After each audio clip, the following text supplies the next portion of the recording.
Hi guys! First day of winter dito sa Romania. Nagputol sila ng kahoy. Ang daming kahoy na naman. Binili namin to. Kadami. Ganito kahirap dito pag taglamig. Kailangan namin ng maraming kahoy. Kay makamatay yung malamig dito pag wala tayong init sa loob ng bahay. Hay di mami, hino ako lo.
Yan yung apple namin. Diba nakakalungkot? Pero sanay na kami dito. Ito yung compost ko dito.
Shoot. Shoot. Shoot. Sir. Mommy. Steady.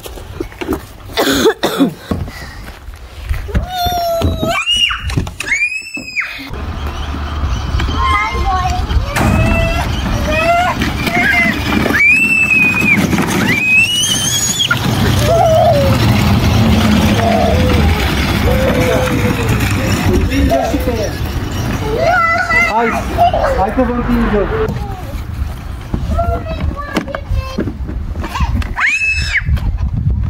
Asa 1, 2, 3.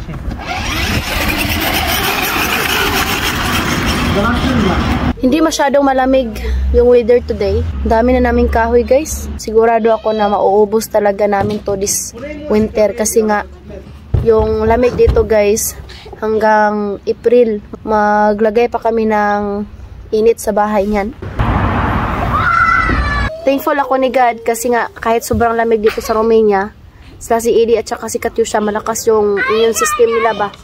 Full breastfeeding kasi to silang dalawa guys. Si Katyusha, nag-stop siya mag-didi sa akin 2 years and 6 months. Yung si Edie, may balak ako siguro mga 3 years na to siya. Basta, ngayong summer ko siya i-stop mag-breastfeed guys. Kasi ang hirap dito. Okay lang sa Pilipinas kasi mainit na sa Pilipinas. Ulan-ulan, mga ganyan lang. Dito guys, may lamig. Loon.